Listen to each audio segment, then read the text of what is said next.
What's up, Bird fam? I am, where is this? Steve. Hashtag Team No Sleeves from Burke Family 54 Comics. Welcome to another one of my live streams today. I'm honored to be joined by one of my good friends in the community, Brian from Simpleman's Comics, to talk about how to run a comic book YouTube channel. Before we do that, let's hit that intro. Where is it?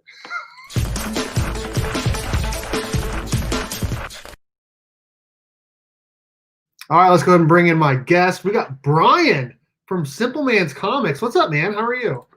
What's going on? Hey, I just want to say, first of all, one, thanks for having me on here. But two, that picture on the thumbnail, which is always on our Bolo show thumbnail, definitely not one of the best pictures I've filmed. I'm like the old Adam Sandler opera man there for a minute. Yes. I was like, do I ask him for a photo or do I just find one online? So it's all good. I typed in Simpleman's Comics and I was like, I'm going to cut that picture out. Yeah, it was like it's one of the ones that I have it, so I've used it on thumbnails. But yeah, no doubt. But super excited to be here.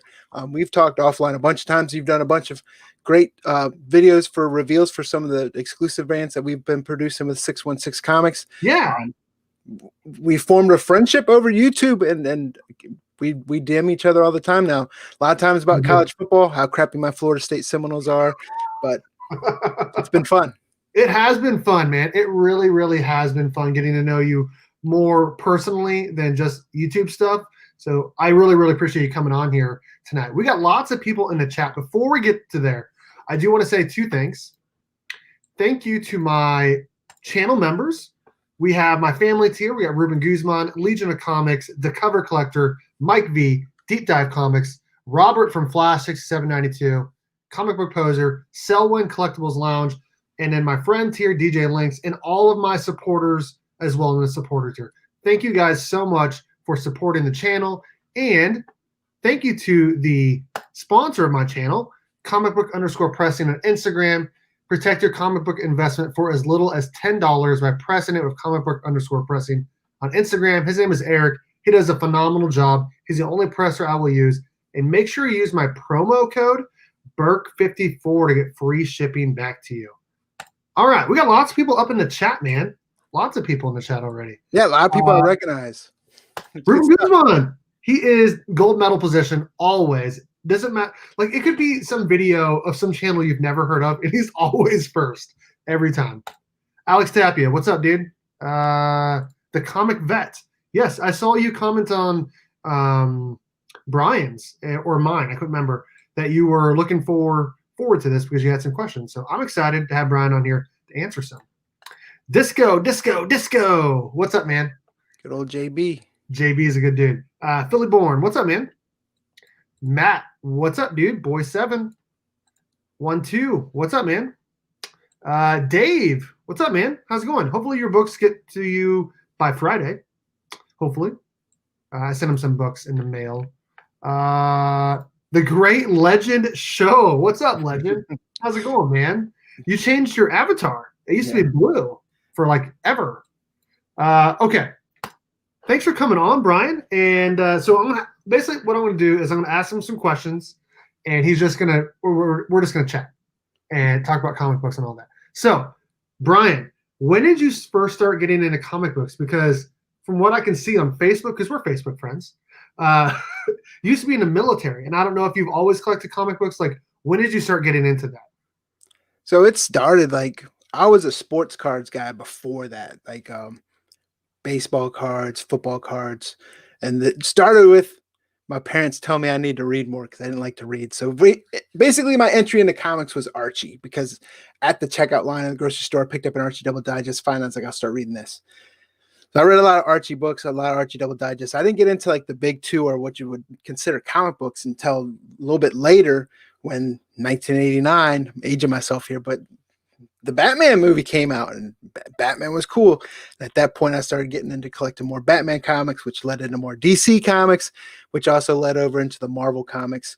So at that point, JCPenney Christmas catalog to start my collection always had this like starter set for for collecting comic books where it came with like I cheap. love looking at those as a kid, man. I love looking through the JCPenney's catalog. Yeah, it was like the crappy bags and boards and stuff.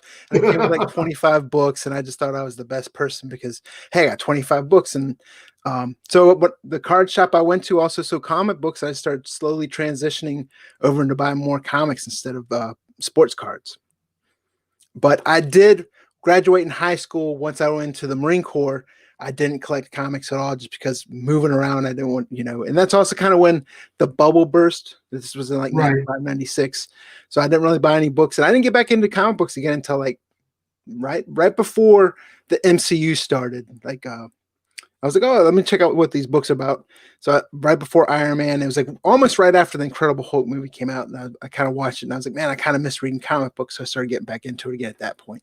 And then once the MCU took off, I think a lot of people started getting into comics, whether they left it and came back or just getting into it to begin with. But it kind of rejuvenated that hobby and wanting to read books again. It did, man. It really did, because I remember when, sorry, I was messaging some people that I'm live. I remember when Iron Man came out and I was like, dang, this is a really good movie. This is like, when that movie came out, who expected that movie to do? I mean, I love Jon Favreau, but most superhero movies at the time, you're like, Batman, of course, but no one thought even Iron Man at that would be as good as it was. No, I don't think anyone did. And obviously we all liked Batman Begins and The Dark Knight, but like no one really thought about building a universe, really. And I don't even think that they were thinking about that really even then. Or sticking to the source material. No, not at all, man. That's crazy. So are you more of a DC guy or a Marvel guy? I like both. I wouldn't say I'm one or the other. Now I will say for Marvel, I'm more of the Avengers side than X-Men. I've been vocal on my channel plenty of times. A lot of people don't like it. I'm not a big X-Men fan. I usually stick to like the Avengers side of heroes. Thor is probably one of my favorites. Thor, Batman, and Green Lantern are my favorite comic book characters. I'm over here trying to eat cookies while he answers questions. Sorry. I'll do a little bit longer answers next time. No, that was the last one, so we're good. I did hear you. I did know that you liked Thor because I heard you talk with Jack about comparing Jason Aaron's run with Donny Cates' run, which it sounds like you really like both of them, but you kind of were saying that run is really kind of underrated because everyone talks about how good Donny Cates' run is, which is it has been really good, but people forget how good some of those other runs have been. Yeah, Comic Vet's talking about Kanto. Do love some Kanto, that's for sure. But yeah, I mean, I was, everyone, Walt Simonson's run's always one of the ones that comes to people's mind. But I did love the Jason Aaron run, and like we've talked about on Simpleman's comics before, it's like at the time, a lot of people like Jason Aaron, a lot of people that were Thor fans liked Thor, but it was almost that thing like you liked the band before it was cool, and then when Donny Cates came over to it, it brought. I'm happy it brought more fans over to Thor because Thor, I think, is a great character that is somewhat I won't say underrated, maybe undervalued is not the right word either, but if it brings more fans into that character, I also like Norse mythology, so I think that's part of it. But either way, great character, and I'm all on board for anyone that comes over and wants to enjoy Thor. But it wasn't just Donny Cates that made the character great. Well, I will tell you this. I just beat JB, actually, in Mr. Comics 89's bracket. And I think I'm going to be going up against Thor in championship, and I'm representing Darkseid going against Thor. So that's going to be a tough battle, a god versus a god. Yeah. Brian and Jack turned me on to Kanto. Haven't missed a copy since. Yeah, I've heard great things about Kanto, not only from you guys, but also from Two Brothers Comics. And I know that's kind of one of the bigger indie titles right now. Yeah, it's a great book. I mean, it's one that from the solicits, we were like, hey, man, this looks like a pretty good book. And when we were lucky enough to get, at the time, David Booher and Drew Zucker on before issue 1 came out just to talk about the book. And it made us even more interested in the book just because of how likable and how great David Booher and Drew Zucker. I knew David Booher before because I was a Vault fan. He wrote Alien Bounty Hunter and a couple other books for them. Huge Alien Bounty Hunter fan. So talking to him, and then anytime you talk to creative team and you build that rapport with them, Right. you tend to like and want to support their books more. And that kind of happened with Kanto. And with that being aside, Kanto is just a fantastic story. All ages. It has that stigma of all ages, but it really is. I mean, anyone who at any age can read that book and pull something different out of that storyline. Jack just joined us. He said his mommy called. My wife's even in the chat now. What's that? My wife's even Ashley, in the chat. Hey, hi Ashley, how's it going? I think we both commented on one of your photos on the Facebook at one time with the mask. I want to say, what's up, cool comic guy? What's up, Dale? Thanks everyone for joining us. I got Brian from Simpleman's Comics on here, which I honestly I want to say the first time I saw your channel, you had like 3,500 subscribers or something like that. It was just you, obviously, and you were a lot different when I watched the very first video. I've said this to you many times. Very first video I saw, you open the refrigerator door and you're like looking for food. You're like, oh, didn't see you there. Yeah, that was like before a Comic Con, and I was trying to change things up, so I did like a stupid Baby Shark intro or something. Yes, I remember that. Yes. Shoot, got my 616 MMPR 55 1 of 100 coming. Dude, nice. When your mom calls you, answer. That is true. I think he's from South Carolina. I believe he is. And I'm from Kansas. And Brian is from Maryland. Well, I live in Maryland. I don't live in Maryland. You're from Maryland. I'm a Virginia. Virginia Beach. Nice. Okay, so when did you first start YouTube? When was? For me, I started in January 2019. I remember when Reggie had like 1,500 subscribers, and I think I remember Comic Tom's first YouTube video. So so when did you make your first video? I just hit over 4 years, I believe, in September. Okay. So yeah, it was 4 years, and it started basically back then. The biggest comic group that I knew, I was part of the G Plus group, which was CBSI at the time for Google Plus. There wasn't a website, there wasn't anything like that. It was just a Google Plus group where a bunch of us were in there talking about comics. And before the site, comicbookinvest.com was born, we would write articles for the group on Google Docs. Well, I was in grad school at the time too, and I was sick of writing, so I just started. I'm gonna mess around. I'm gonna do videos, and it was like the weekly picks, and it was basically, hey, here's a video for weekly picks. Next thing you know, I was like, you know what? I'll go ahead and create a YouTube channel and start throwing them up there on as well. So it was like weekly picks.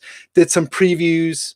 At one time, I think it was like a 30-minute previews. I was like, I can't do that. So then I tried to break it up by publisher, and then it just got to be like, man, this is too much. So then I just stuck to weekly picks and started doing some others, and then just started growing content with that. And then I was like, hey, I want to mess around with live streams. So the first person I had on live stream was like Mel Vaughn, who's now doing the Drunken Chat Son. And then had Jack on a couple times, and then started talking and getting to know Jack more and more. And it's like, hey, he wanted to turn the Bolo list into the Bolo show.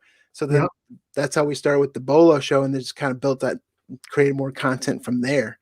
So yeah, I mean, I was doing it by myself for a while, and then Jack came on to help out and just kind of grew the content around that. So from what I recall, Jack was actually part of CBSI before he joined the channel. Is that right? Yes. Okay. So and I was also doing some videos for CBSI, like, or it would be here and then in part of CBSI, so it'd be on my channel and on Comic Book Invest. I remember that. Yeah, and then Tom was doing the top 10 list, and then you guys took it over because they wanted all of the CBSI stuff to be under one channel. Is that right? Right. Okay. Right, and then it came over to us for a little bit, and there was just it wasn't we got to the point where we wanted to do videos for the content that we could create and had more control over. So at that point, that's when that Hot 10 went over to the CBSI Tales from the Flip Side channel, and then we switched from the Hot 10 and started doing. That's how the Last Call, or the FOC show, was created. And at the time we first did that first Last Call FOC show, people hated it, like the speculators or whatever. Like, it was just all out. There was people doing videos about, you shouldn't be talking about comic books before FOC. It's not good to talk about. It's not good for the hobby. And that's like, hey, we're here to help get the information out to the readers. We're going to create the content. And now you're seeing a lot of YouTubers that are doing FOC or preview shows on top of it as well. So it's great to see that more people are talking about FOC. Yeah. I think it helps the readers. It helps the hobby. It gets people to, maximize their discount. It helps the retailers by upping their orders. I think it's great for comics all around. And if people are going to order before final order cutoff, I think that's a great thing. I think, yeah. And I think what I really like about your guys' channel, and we'll get more into questions about running to YouTube here soon. I just wanted to like build up kind of about what his channel is about and what he started with here for everyone. So FOC is final order cutoff. Thank you, cool comic guy, for saying what that is for people that did not know. FOC definitely helps it. Yeah. So not only is it for like collectors that like want to like, hey, what's a book that's coming out that I think or you guys think I should get in on, because Jack does that video every week. He goes top 10 back issues, and everyone does their own top 10 list. But you guys also do those videos that help comic book shops and help collectors know about what's coming up that they didn't even know about, or to make sure that they reserve a copy. Because I don't know if people know, but The Last Ronin came out this week, and a lot of people, including myself, I forgot to order one. And so my shop is going to hold one for me, but a lot of places will not do that. So you got to make sure you get your order in before FOC, right? Yes, definitely helps. And I mean, sometimes you can still get, if you talk to your LCS or order them online, it's easier that way. If you get the order in before FOC, you can get them in even 2 months prior. That's when the previews window opens up, 2 months prior to release. But FOC, or final order cutoff, is the last call. That's why we call it the last call. Right. It's 3 weeks prior to release, and that's when Diamond cuts off the orders for it. Now, if Diamond doesn't sell out and your LCS can still order copies from it, then that might be doable. But that's why we always say get the pre-orders in either online or through your LCS before final order cutoff, so you can kind of almost guarantee. There's no such thing as a guarantee, which we're finding out. A lot of retailers are getting shorted some comic books lately, but that's your best chance, and that's why we also say get that in. And you also a lot of times can get a discount through stores doing it that way. You can get a discount if you order them early, and a lot of times if you get them on FOC, like a lot of times the book will be like, for instance, The Last Ronin. It's a $30 book. If you ordered it, the LCS is like required to give it to you at least at cover price. So that's always helpful from these guys for their weekly show for sure. Oh man, this is jumping all the time. How much did they cut the orders for the Ronin? Does anyone know? So I don't know for sure, to be honest. Yeah. Jack, we've recorded a Bolo show tonight for tomorrow night, and Jack mentioned, and it's in the chat, both Two Brothers and Jack mentioned that there's room that they cut 130,000. Wow. That might make you wonder how much was actually sold. Right, because I mean, my LCS, for instance, ordered 25, so they get that 1 in 25, and they got 10, and then some of those 10 were damaged. And I know my friends Chino and Manny over at Chino Comics, more R&R Comics in Houston, they own a shop. They ordered 15 and they only got 6. So you definitely want to make sure you get yours ordered in, because sometimes they do short shops. And that it doesn't seem like it happens that often, but this was kind of a big issue for that to happen for sure. What's up, Southern Comic Geek? Another one of my channel supporters. That's crazy. That is crazy. Hey, what's up, Robert? Okay. All right, so we talked a little bit about what you do on your channel when you started. What advice would you give to some of these people? I saw some people up here earlier that were saying they just started their channel. Where is it? The comic lover person. I can't remember, but I can't find it. But what would you say to someone who's literally just starting their channel? I would say, I mean, some of this stuff's going to sound cliche, but it actually makes a lot of sense, right? First one you hear a lot of times in a lot of things is know your why, right? What is the reason to doing the YouTube channel is going to set the purpose for a lot of stuff you want to take into consideration when running it. Is it just something that you want to talk to other people, create a community around? Do you have that desire to like being a YouTuber, being what they call an influencer, which I hate that name, but that's what it's called, influencer. Sure. Do you have a desire to be a full-time YouTuber? Mine was more just like I just want to have fun and do it, and then enjoy putting in the hustle and the grind behind it, but I have no desire to quit my career and be YouTube full time. So Sure. depending on what you want to do, right? The first thing is if you have the desire to YouTube in general, do it. Don't sit there and worry about, well, what if people don't like me? What if people don't? Everyone has that fear. And the first video you do is going to be your worst. Yes, And 100%. that's not to scare anyone. That's just how it is. I mean, my first videos, I wasn't even on camera. It was me behind it or doing slideshows talking about weekly picks. And then I gradually got in front of the channel. And that's how Rooster River was created, because I was like, first time I was on channel, I was like wearing a wig, being Rooster River, and then got comfortable being on camera, or film videos that you don't even publish just to start getting comfortable behind the camera, in front of a camera. But there's going to be some nervousness. There's going to be some, that's just natural, and it just kind of gets more comfortable. I will tell you this, the YouTube comic community is one of the best communities out there. Half these people in the chat right now, you might not have met them personally, but you talk to them all the time online.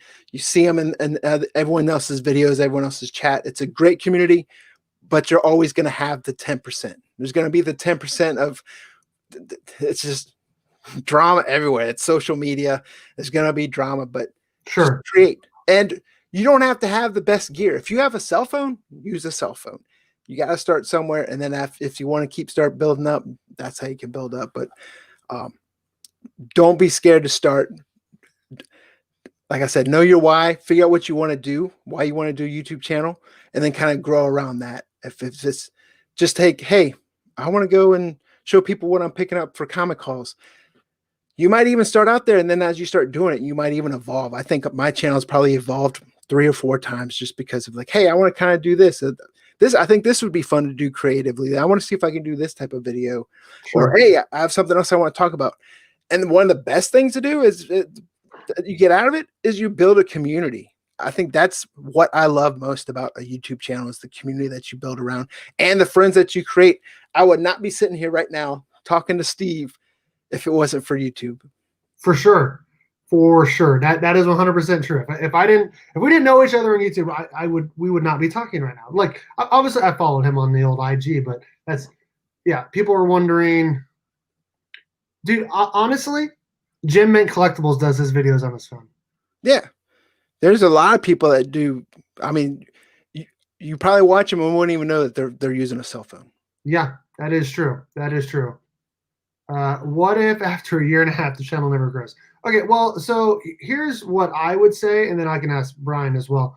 So there's like obviously you've heard of the YouTube algorithm. If you're only doing live streams, then you're probably not going to be growing very much. If you've noticed, like all of Brian's videos for the most part are all like, I want to say like 95% are all recorded videos. Now you usually do, what I understand is, and I've gone to more recorded videos too, is recorded videos are going to bring in more new audiences because it's going to be suggested more people are more likely to click on a 10-minute video or 15 or whatever minute video versus an hour or 2 hour long stream. The streams are more for your subscribers. Wouldn't you agree with that? Yes, I believe so. And there was a one time, probably about a year and a half ago, that they were talking. You can search YouTube all the time, and you'll get conflicting information. At one time, they're like, "Oh, the YouTube algorithm wants more long form content. They want thumbnails with faces in it. There's all types of stuff out there." I think a well mix of recorded and live stream. I stopped doing live stream just because it was too much for me to handle at the same time with trying to change graphics, bring stuff up, talk about books. Then you get the pucker factor of internet. What happens if the internet messes up? So it's just easier to record and then add stuff in and post at it. Just made it a little bit easier. But for sure. And honestly, like it depends. Let me try to find this comment again. I would just say here's what I'd say. Like Brian said, try to figure out why you're making videos. Is it just for you? Or are you just looking to have fun? Or are you actually trying to grow? Because if you're trying to grow, I've been told this many times, whether it's like I'm a yearbook teacher. I've been told this at a yearbook camp, or whether you're a YouTube content creator like us. Like great creators borrow, good ones steal. Like if you see someone else doing a top 10 list or whatever it is, whatever everyone else watches, try that, and that will probably get you more views. A lot of the same like videos are getting that are getting a ton of views are the ones that are talking about speculation videos or what's hot right now or whatever it is. You know what I mean? Wouldn't you agree with that, Brian? Yes, there is, and I'll tell you right now, if you want to get your channel to grow, a lot of times everyone's going to tell you check out your analytics in your YouTube studio, see where the audience retention is, see what videos are performing the best. There's a whole bunch of stuff that can go into that because sometimes you geek. I like to geek out on just doing research on stuff like that, but what videos are performing well, you can see where people kind of drop off. You can see the length of videos sometimes. Sometimes I believe like 8 to 15-minute videos probably perform the best just because most of the times we live in that age where most people are watching on their cell phones, and that kind of short form content seems to get more views or gets suggested more. There's a whole bunch of YouTube channels out there if you're interested in checking those out. There's one like Nick Nemeth, Video Influencers, Think Media, Roberto Blake. All those are like YouTube channels around having a YouTube channel that has a whole bunch of information on how to check your analytics, how, what helps on thumbnails, how to rank in search.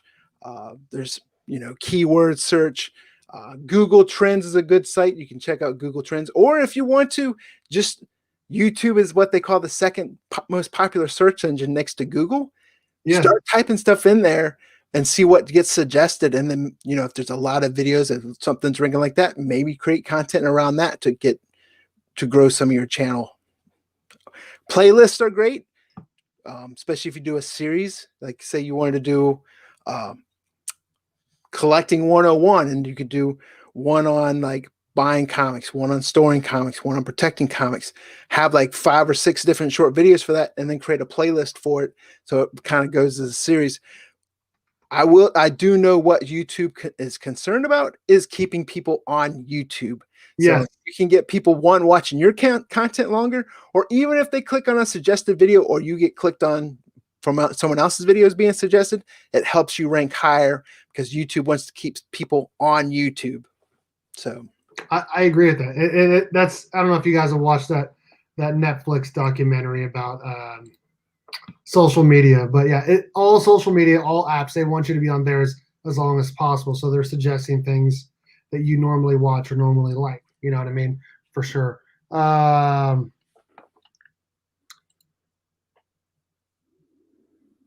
Yeah. So here's what I would say. So if you're trying to do a video with weekly picks or weekly books you get, it is tough because for me, I teach Monday through Friday, but on Wednesdays, that is the only day of the week where you're fully online. So I don't ever actually get my new books until Thursday. Otherwise, I would do a weekly video. I used to actually do that over the summer because I'd drive an hour every day to pick up my books. If people don't know, I teach in Topeka, Kansas, which is the capital, but I live an hour away, so I commute an hour every day to work and an hour home.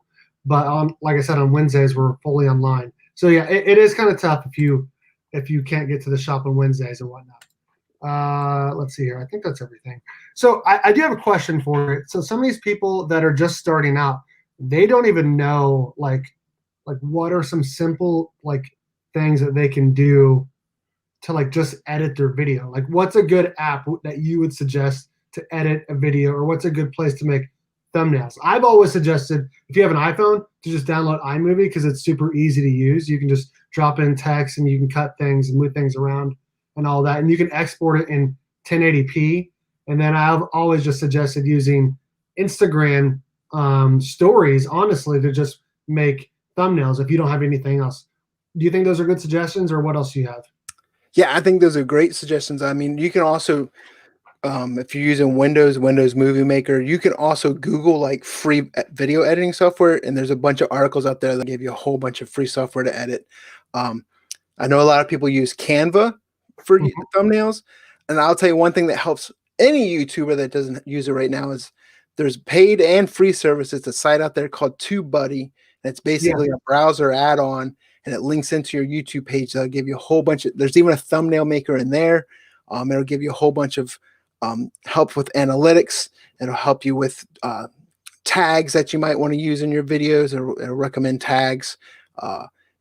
You can create default uploads. So if you want to put the same thing in the description for all your, if you're like, hey, check out my website, hey, check out my Instagram, hey, check out this, you can put it in there once. You can do that in YouTube as well. It's just a little bit more user friendly in Tubebuddy sometimes. So then that can carry over. So you're not retyping it every time, but Tubebuddy is a great resource. There's free versions and there's paid versions, but I use Final Cut Pro on Mac to edit. And that was mostly because when I was in grad school, they had the college and it's still there, and you don't have to be in college to do it if you want to spend the money. But Mac has like the college bundle. Final Cut Pro is like $300 by itself, but for like that same price, you get, I think it's like 6 different pieces of software. Before that, I'm not gonna lie, I was using like a cracked torrent version, and then I had to be a responsible adult and actually paid for it because I wanted the free updates, and started using it more often for YouTube editing and other things. But there's a whole bunch of free solutions out there. I know a lot of people for paid editing tend to go with Adobe Premiere, and there's a whole bunch of whatever you're using. Also, use YouTube to help learn how to do those things. There's a whole bunch of YouTube videos out there that'll tell you how to create thumbnails, how to edit videos. I watch, especially if you want to get more into like camera type stuff or filming. Peter McKinnon's channel is freaking awesome, even if you're just into photography. Justin Odisho does a great job if you're looking at edits for Premiere Pro. Yeah. So yeah, I've spent more time on YouTube, not even watching comics, just stuff to kind of help, you geek out and try to like, how can you make your channel a little bit better with what you have at the time for the resources you have. And I mean, we live in a time where money doesn't grow on trees. So everyone, you want to make the best of what you have. And it's just fun to do, especially I like it because YouTube's not my job. So I can, have fun with it and try new things and don't have to have the risk of like providing for my family by doing it. Absolutely. And, Ryan, who's a part of my Thursday night chat, said WeVideo is another place that you can use to make your videos as well. There's WeVideo, and then, and what is the other one? Clipchamp.com is a free one to use as well to edit some videos. I will say that I went to college to do some video, and I went to college for journalism to be a writer and a videographer. So we did use Final Cut Pro at K-State, and now I use Premiere Pro because I teach the basics of photography and video to my kids. It's actually my job. So I could actually do a lot more things here on YouTube, but I'm just lazy. But I will say that Premiere Pro and Final Cut Pro are like probably two of the best that you could probably use to edit videos. And they're both, in my opinion, they're pretty much identical. I don't know if you've used both or not, but to me, they feel pretty identical. I haven't. I've wanted to mess with Premiere, but I don't want to learn something. Exactly. I don't even know Final Cut Pro the best. I don't want to learn something new. It's literally exactly the same. Yeah. So, okay. So just like he said earlier, try to figure out what you want to do. For me, I want to have a channel kind of similar to Brian's and Reggie's and Bueller's, where it's like, for me, I want to talk about what I'm doing, what I'm submitting to CGC, what comes back, my top picks of the week for New Comic Book Day, variant announcements, live streams, hanging out with my friends, reviewing comic books. I want like the full collecting on my channel, so anyone that comes on feels like they can find something that they like. So definitely try to figure out what you want to do, because it definitely is helpful. I like to do unboxings too. I'm not a mystery box guy. There's a lot of people that like, I want to say Wink Inc. did a mystery box unboxing every single day for like 6 months straight. Do you know who Alex Wink Inc. is? I'm gonna sound bad, but no. Okay. But well, he had like 2,000 subscribers. He quit YouTube recently. He's a comic book guy, but that's not anything against him. It's just I don't have as much free time. Sure. I guess you could say. Sure. Anyways, that was his thing. His thing was mystery boxes. Other people are like, they only do previews. Like Bueller, a lot of his videos, he's gone to actually like 3 videos a week. His hour-long stream, just answering questions, drinking coffee, and hanging out with his friends. And he's got his top 10, and then his picks, all the books are coming out the next week. That's all his videos he does a week, and it gets a lot of play. And then Brian, he does his FOC video, 3 Up, 3 Down, hottest books of the week, all of that stuff. And it definitely, 3 actors. It definitely makes sure that you figure out what you want to do, like Brian said. So hard pass on mystery boxes. For sure, hard pass on mystery boxes for me too. I will say this, because you were talking about a lot of people want to do unboxings, or a lot of people want to do weekly picks, or top 10 new comic book day picks. And then some people that might be getting into YouTube might be getting discouraged because there is a lot of competition out there in YouTube for that. There's a lot of people doing those type videos. Sure. But what I always say is there's only one of you. There's only, you have your own uniqueness that you bring to that. You can, and that's where it's going to be getting comfortable to be on camera, is once your personality can come out and you can be yourself and you're comfortable in front of camera.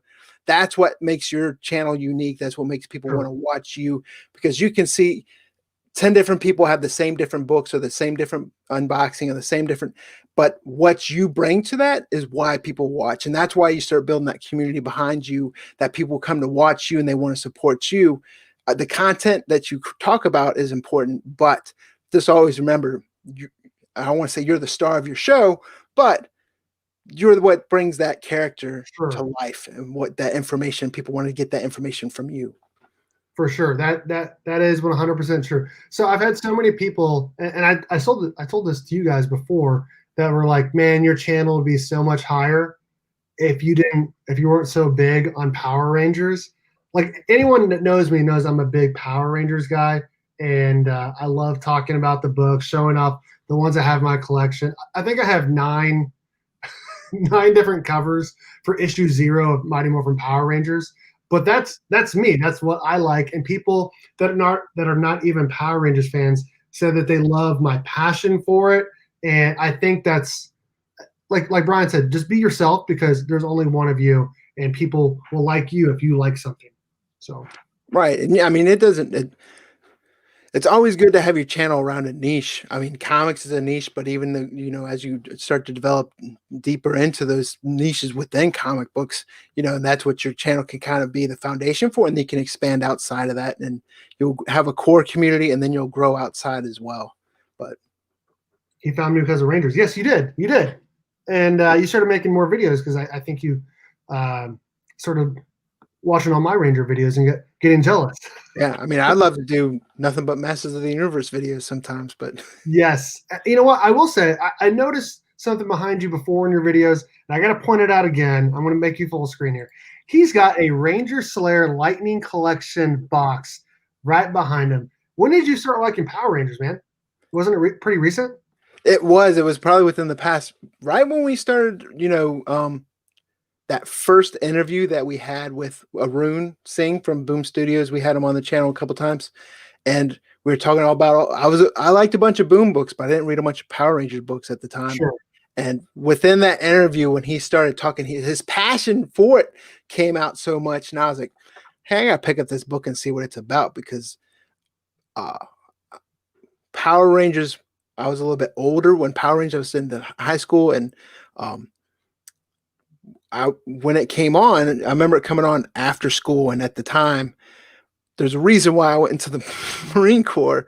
So when it was on, we were doing other stuff. So I wasn't paying much attention to it. And I remember the show was just kind of hokey. I didn't care for it. I didn't like the, the foreign footage with the dub and all that. So I wasn't into it. And then I thought the book was going to be just like that. But with Arun in the interview and talking about how the storyline and Draken. So I went and started reading from Shattered Grid on, and actually really started liking the comic book more.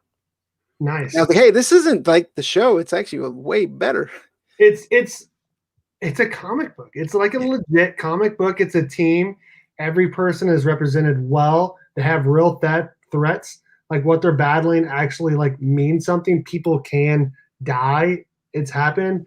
And it is not, I mean, you do get a little bit of campy stuff here and there, but like 95% of it is like legit, like a really, really great comic book. And so if you like anything 90s nostalgia, I definitely suggest trying Power Rangers, because I really, really like it. It's really good. There are enough people talking Marvel and DC. There are a ton of people that are talking Marvel and DC for good reason. I like DC, I like Marvel too, but there aren't as many of us that like the Power Rangers or the Boom books for sure. I always say, I mean, most of my comic collecting comes from just pure nostalgia.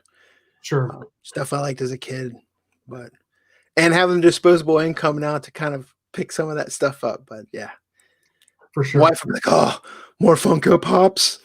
I got a big old grin on my face. Look at this. Oh my gosh, I gotta find this photo that one of my friends posted about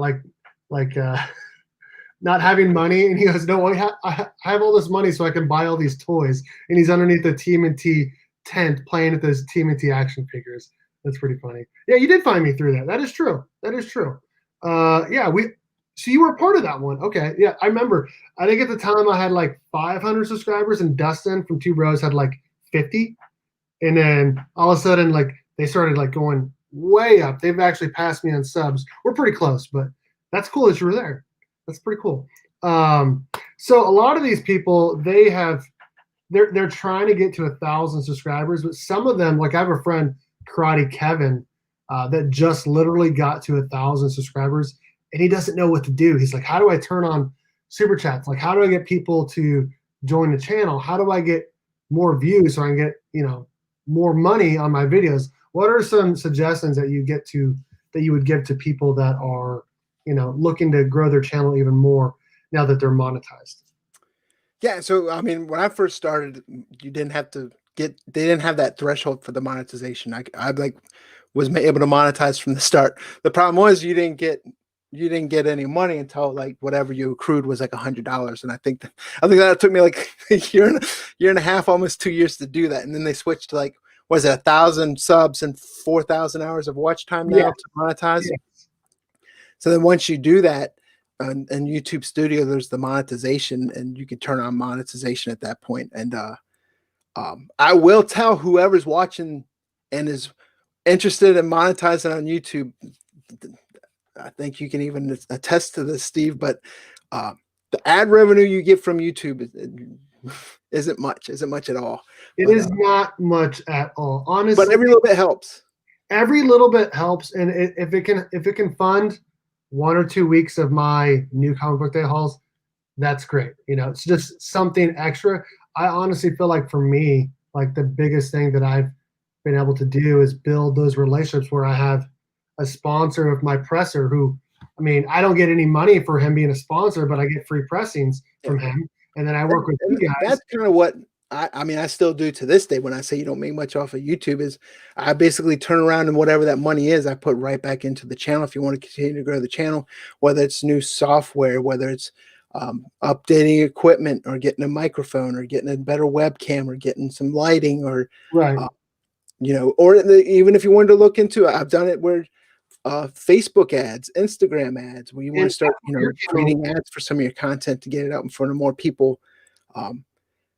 It's great to make money, but it's also, I look at it as I have a job that has a paycheck. So either one, it helps subsidize the cost of comics and toys that I like to buy, but a lot of it goes right back into the channel for new software, new graphics, editing, like I said, new equipment. It just makes it that much easier, and then that'll start getting your channel to grow as well. Yeah, and you really grew this year with some Facebook ads, right? Like, where were you before? And like, where were you before you started those ads? Yes, so we were probably at like, I think we were around 7,000 or 8,000, I want to say, when we started doing Facebook ads. And here's the thing: it's like Facebook ads. It's not just like a magic potion. You can't just. People are like, well, how'd you do it? I remember like some other YouTubers, when I said, put it on Instagram, hey, Facebook ads are working. They're like, hey, how'd you do it? It's like it's not like I took in smack me on the hand, teacher, but I've taken ads out before that. They didn't really respond well. It's through doing ads. We have a simplemancomics.com website. Also, I created a Facebook pixel that kind of tracks the metrics coming in and out of that website. Also, through YouTube analytics, you start gauging what's your demographic, what's your age group, what's your, taking all that metrics. And then with the Facebook ads, you can create how much budget you want to spend, but then you can really drill down the audience for, hey, don't, show it to friends of people that like my Facebook page and show me, the majority of the people that watch our channel is like 35 to 52 male, living in Sandusky, Sure. and you can drill down those ads and say, okay, target these people. And then once you start fine tuning that and massaging those Facebook ads, you get a little bit more result each time. And then there's a couple times, I think it was that combined with, I mean, I hate to sound opportunistic here, but when COVID first happened, and people were staying inside more, I was like, hey, might be time to do Facebook ad again. And I started targeting more people. And that's when we started kind of seeing a spike. That combined with, we started doing that top 10 back issue. So we picked material for that was getting kind of a higher response than normal, and then started taking Facebook ads out against that. So you guys went from 7,000 subs to now you guys passed 19,000. You guys are really close to 20,000 subscribers in like a 6 to 8 month span. Yeah. So we hit between Facebook ads and then here's another thing also, if you don't want to do Facebook ads and people are interested in growing the channel, start getting active in, you might already be, but those Facebook groups, the Reddit groups, those comic book communities. Now don't just join in and start going, hey, here's my YouTube video, check it out. Start establishing yourself in those communities, and then just go, as you start getting known in there, just say, hey, I also have a Facebook, YouTube channel, or do you want to check out my latest video? Or especially if people are talking about a topic and you're like, hey, I just did a video about that. I'd love to hear what you guys think. But don't go out and search a bunch of comic communities, jump in and go, I'm new here. Here's my YouTube channel. Because a lot of communities can sniff people out that way. But Facebook ads, yeah, they definitely work. And I learned that just from watching, there's a guy on YouTube that a lot of other people might know, huge entrepreneur guy, Gary Vaynerchuk, or known as Gary V. He does a lot of videos on stuff like that too as well. And like I said, YouTube, there's a whole bunch of YouTube videos out there on Facebook ads as well. It's almost like, some of it's like quadratic equations, but you can pull a little bit of information out of all of it. Well, what's interesting is I found other ways too to promote myself that I didn't even think about. Like I don't think a lot of people understand how much extra work that you need to do to promote yourself. Like that's like posting it on your story, posting it on your page. You have a Twitter and Facebook and those groups that you were talking about. But also I noticed when I started selling, I was like, okay, I have some books that I need to sell. I put them on eBay. Every single time I sell a book, I put a note inside that says, thank you for buying a book from me. Make sure you check out my comic book YouTube channel. And I put the name of it. And I've had many people comment saying, hey, I bought a book from you. Thank you for selling it to me. I didn't even know that your channel was here. Or I was already following you. I didn't realize I was buying from you. So there's always like other ways to promote yourself other than just, putting up a video or whatever. Yeah. And then another thing that worked out for us also, we started doing a couple years ago, is a lot of our content was, 20, 30, whatever, kind of more long form content. Start cutting micro content from that, whether it's just if you're talking about a specific book, and that works for Instagram, Facebook, Twitter, or even a separate video on your YouTube channel. Now, some people will go, hey, I already watched this. Well, you might have, but there's a lot of other people out there in that audience that might want it. They don't want to sit there and watch 20 minutes, but they'll sit there and watch 3 minutes of this book because they find that interesting.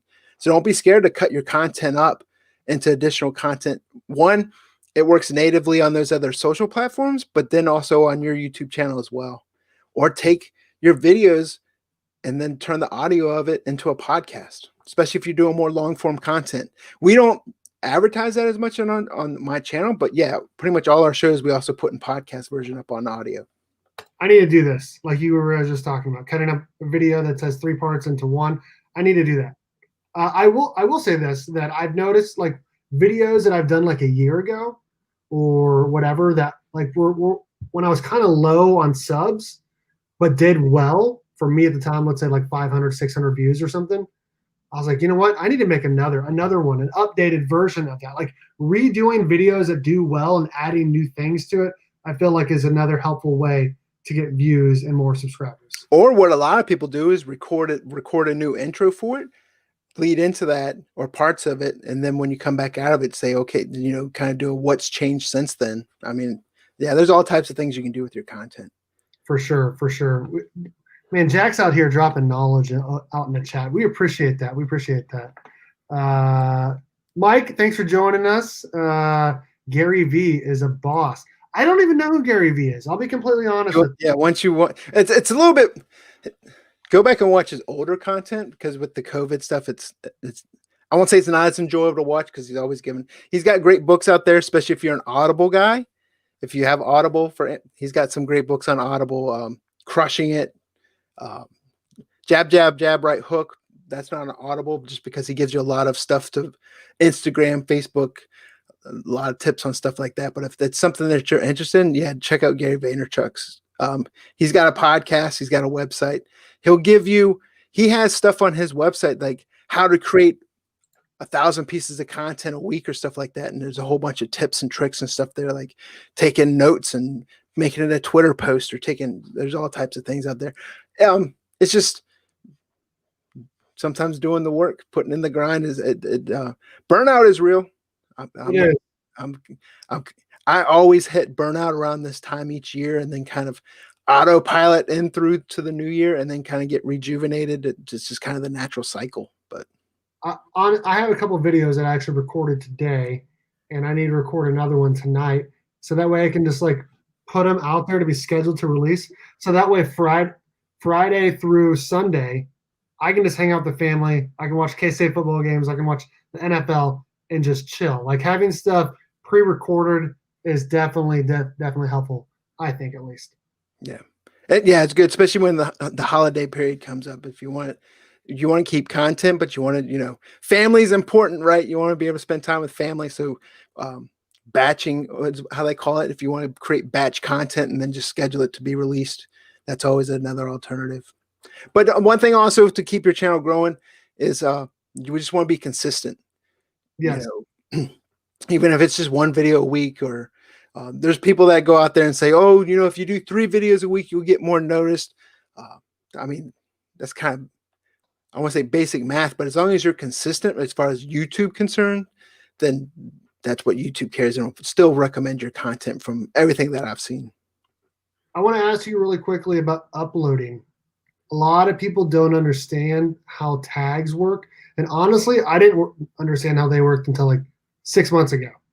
Like, I had no idea. Like, I thought it was just like Google, where it was just like one word. So all my tags were like comic, comics, book, books, Burke, whatever it is, you know what I mean? But tags are actually more like sentences, like a full thing that you can, let's say you go to Google and you type in hottest comics of the week. Like, that is something that you can put as a tag, and also as a upload defaults. Like, how important are those tags on videos? So you'll hear some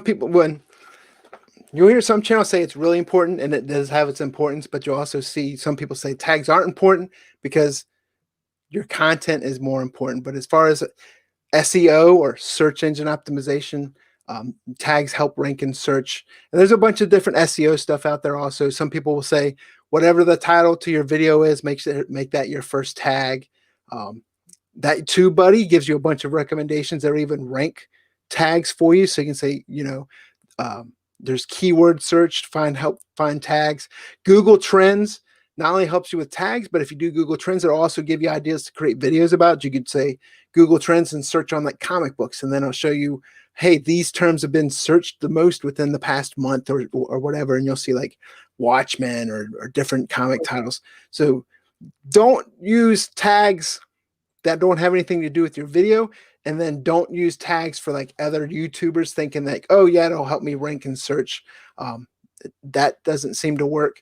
But don't be scared to use tags that other people use. And if you got a top 10, use top 10. If you're using X-Men, if you have first appearance, if you're using key, there might be someone out there called key collector, but don't be scared to put key collector in your tags. I mean, that's what it is. People collect keys. So yeah, use those tags, but use stuff that don't try to do clickbait type tags, because YouTube, their algorithm is pretty smart, and that won't help you rank in search. Like, don't do like top 10 and then put cosplay girl in your tags or something like that. It's a lot different than Instagram. Sure. And how important is a thumbnail, do you think? Thumbnail to me is like one of the most important things, right? If you're scrolling through, or let's just say if you go to the comic book store, how many times have you bought a book just because of the cover when you saw it, when it caught your eye? You got to remember, people are scrolling through, and if they don't know who you are and you're being recommended to someone that's never seen your stuff before, yeah, your thumbnail is pretty important, because that's going to be the first thing they see that might make them stop scrolling and go, oh, what's this? So, and there's a whole bunch of different videos out there on, tips for thumbnails. Just find something that works best for you. But put something there, even if it's, there's all types of things like how many words, don't use this more than this many words on your thumbnail, but you got to start somewhere, and you kind of just change things how it goes. I try different things all the time. There's some, people out there that do the whole A/B thumbnail testing, and they'll create 2 thumbnails and see which one does better for them. Sure. But yeah, I've changed thumbnails before to see if it'll help. And yeah, I've gone back and changed old thumbnails before, just because I was like, man, that thumbnail looks booty. But definitely have something there that's not just whatever YouTube picks for you from your video. What about the title of the video?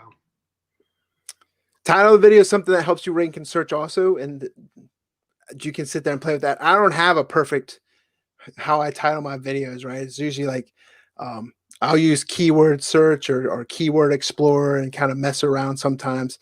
But a lot of our content right now is somewhat steady or consistent, where we do like the last call, 3 up, 3 down. So once I've got those titles, I just keep using them. But whenever I create new content, I'll kind of search around, do keyword explorer, and see which kind of have the best results, and then kind of change the title around to something that I think will hit with the search engines to kind of help get that recommended in YouTube. Sometimes whatever I think the title will be, I'll search YouTube for it and see how many videos are like that, or then search Google, and then you can have those other sites like Keyword Explorer, Google Trends.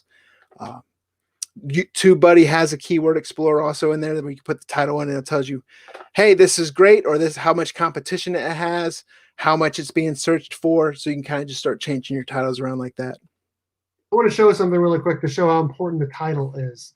So I did a TMNT The Last Ronin preview, and I titled it initially New TMNT Comic Announced, and it did okay, but then I changed it to you'll see here in a second. I don't care if you guys see how much I made off the video. It's 69 cents. But look at that curve. This is when I changed the name, changed the title of the video. I changed it to TMNT The Last Ronin Preview. It used to be TMNT or New TMNT Comic Announce or something like that. That's how important it was to put just the name of the comic book in the title. So yeah, and the other thing is also, don't feel like you have to put the title in your thumbnail. A lot of people get stuck on that as well. I've done stuff where I've played before where the title, and then just have like a couple keywords in the thumbnail that kind of concentrate on what the video is about, but kind of gives it more of a in your face. It could be like key TMNT book or something like that, and then the title will be like, Teenage Mutant Ninja Turtles 101, blah blah blah. But don't feel like you always have to put the title in your thumbnail as well, because people a lot of times will stop and look at the thumbnail, and then the title's right next to it as well. Yeah, that is true. That is true for sure. There's some people out there that don't have any text or anything in their thumbnail, and it works for them, but not everyone is. Kind of establish your community first, or get a little subscriber base going, and then kind of play around with that. Because I know there's nice. What's the brain fart right now? The Casey Neistat does that. Nothing. Always just a freaking. Of course, he's got like millions of YouTube subscribers, but sure. Just play around with. I mean, you don't want to overthink it, but some of that stuff's fun to kind of, I say, geek out on and explore with. All right, I got like 2 more questions for you, and then we can get out of here. So if you had to say like 3 to 5 things that are essential to know or do to try to grow your YouTube channel, you've talked about all this stuff before. What would those 3 to 5 things be that you'd say to a new comic book YouTuber? Just the biggest one is patience. I mean, everyone, I'm guilty of it too. everyone wants to grow quicker than what they're doing. No matter what, it's like, oh, I want to get this many. I want to get this many subscribers, especially with the incentives, right? If you want to monetize, you want to get that 1,000 subscribers and everything like that. But I say that that'll come as long as you're creating content that one you like, but don't view the content you're creating, especially from your point of view. Think about content that you want to create that other audiences would want to watch. Are you providing value to the audience? Is there some type of information, or what are you giving the audience that will make them want to come watch your content? Think of the length of time. If it's a 20 to 30-minute video, do you think you can cut that up into like maybe 3 8-minute videos and get the same point across, and then create the playlist? And now they're watching 3 back-to-back videos on your channel within that playlist that keeps them on there, and YouTube likes that. Watch time on your channel is more important than the number of views that you get on it. So that's always important to watch. And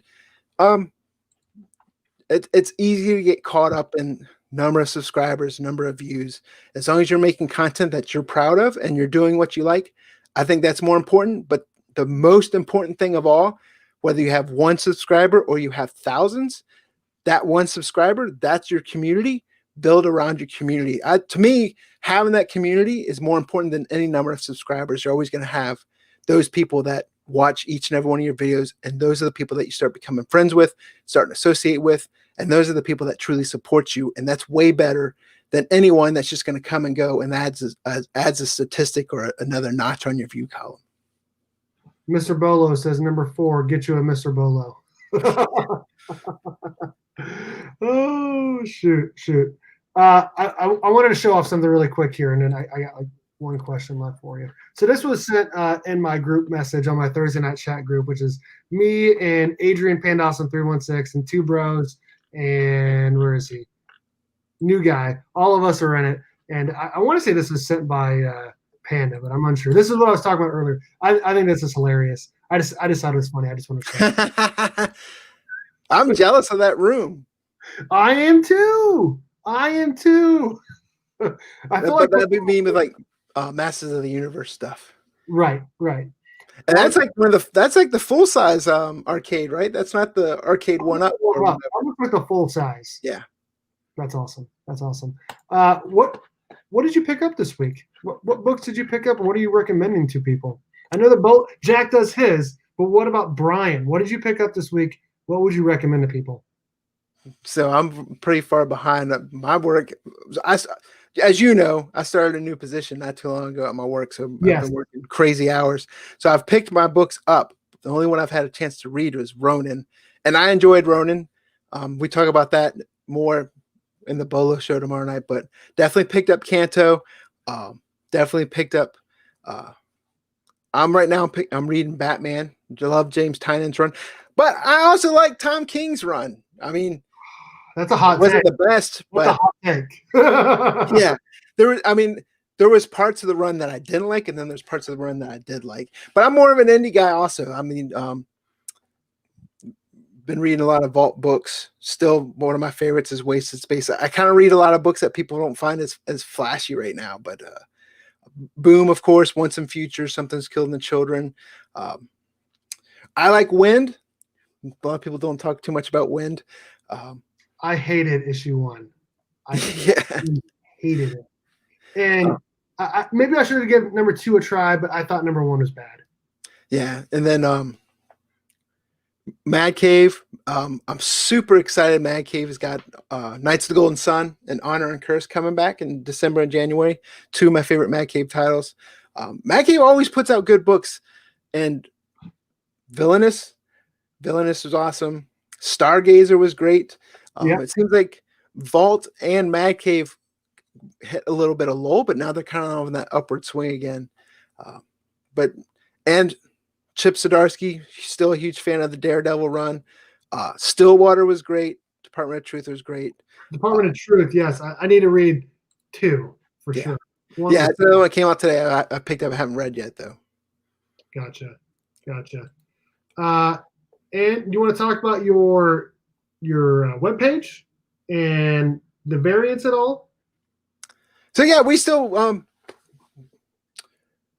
we've had some exclusive variants that Steve has helped reveal for us, as well as Two Brothers Comics, who was in here as well.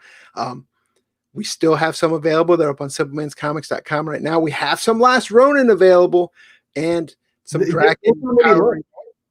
Say that again. There's not many left of that Last Ronin. No, they've been. It's kind of picked up recently, and we are starting to wind down a little bit on Simpleman's comics for the exclusives for the time being, but we're still working with John at 616. So a lot of those will be going up on 616 Comics exclusively, but Patreon members who are Bolo Box will be getting those 616 exclusives. And we still have some that are going up on 616, that G.I. Joe 276. If you're a Wu-Tang fan, you're definitely going to want to check that one out. Yeah, those are so cool. Those were so cool. Yeah, that was one. And then, so yeah, there's some great ones coming up there. And simplemanscomics.com, we also have on there, if you go into the buy comics, we still have some of our exclusives. And we have that exclusivevariants.com site that we try to showcase, not just ours, but a lot of the exclusive variants that are out there. I'll admit I've fallen a little bit behind on there, but trying to get caught up. So that kind of helps. That's a website that's going to help show people who has what exclusives, because a lot of times people will see them and go, hey, I see this cover, but I don't know who has it. So it's kind of a centralized spot for people to see. There is a link to that, and I'm going to get it for you, okay, really quick. They want to know about a link to your Patreon, and I'm going to get it. I will say right now the Bolo boxes are closed. We've maxed out all the spots on that. But Jack will be having some, we're not calling them Bolo boxes, but something similar here soon up for sale as well. Ooh, I want to know what that is. I know Comic Man Andy just opened a Bolo box.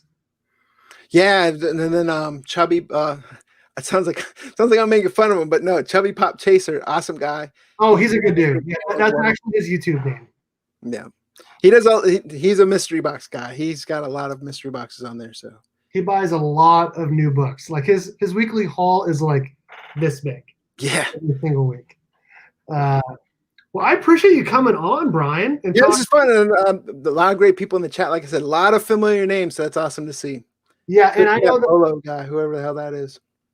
Whoever the hell that Bolo guy is. Oh shoot. Yeah, and I know there's a lot of other people live right now. There's probably 10 people live, but I appreciate everyone for joining us tonight. It was a lot of he does crack me up too. It was a lot of fun having Brian on here for sure. And the last time we did something together was that Kyle Higgins interview. And which I still gotta get up. That was like a month and a half ago, and I was like, Brian, where's it at? He goes, oh yeah, I need to get to that. Which honestly, it's not a huge deal to me. I was just happy to talk to Kyle Higgins. That was really cool. Yeah, it was a good time, and then I started editing it, and then it's one of those things like if you don't do it right then, and then stuff just starts piling up. It's like the project that a teacher gives you at the beginning of the semester, and you wait until the night before it's due to do it. Yeah. So I hear you 100%. But yeah, I mean, I totally thankful. I'm honored you asked me to come on your channel. A lot of great people in your community as well, and always enjoy talking to you. That nobody. That nobody needs to message me back on Instagram. It's been a month and a half, Jack. You need to message me back. You've ghosted me for a month and a half. It's been long enough. Really quickly, I got to say this again. Thank you to our channel sponsor, or sponsoring of today's live stream, @comicbook_pressing on Instagram. A link to his Instagram is in the description of every one of my videos. Protect your comic book investment for as little as $10 by pressing it with Eric from comicbook_pressing. Make sure you use my promo code BERK54 to get free shipping back to you. And thank you to my channel members, family tier. We got Ruben, who's still here, Legion of Comics, The Cover Collector, Mike V, Deep Dive Comics, Flash 6792, Comic Book Poser, Collectibles Lounge, and then in a friend tier, we got DJ Links. And then thank you to all of my supporter tier as well. Yeah, I definitely appreciate awesome community guy. Appreciate everyone in the chat. And like I said, thanks for having me on, and happy to come back, and we'll have to have you on the channel as well again for whatever, and we promise to get that video up quicker. It's not. Something's not working here. Is it still just purple screened? No, I see you. Okay, because when it's on my screen, it shows the purple screen stuff. All I can see is the thank you to my channel members. That's all I see right now. Well, I guess that means it's time to go. Thank you, Brian, for coming on. I had a great time having you on.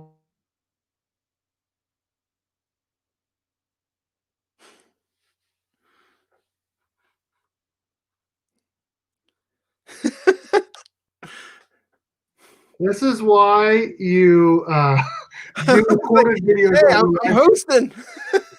What's up, Mel? How's it going, man? Thanks, everyone, for coming on. I had a great time. Thank you again to Brian from Simpleman's Comics. Make sure you check him out. He's got 19,000 subscribers, super close to 20,000. Him and Jack do great work for this comic book community, for collectors and everyone, investors, all of that. Long live video. An hour and 11 minutes, that's not that long. Tomorrow's live stream will probably be 2 hours. So. Oh, he said love video. Dude, it's been a day. Yeah, hump day. Thanks everyone for hanging out. Thank you again, Brian. And as always, go Cats, Cowabunga, and it's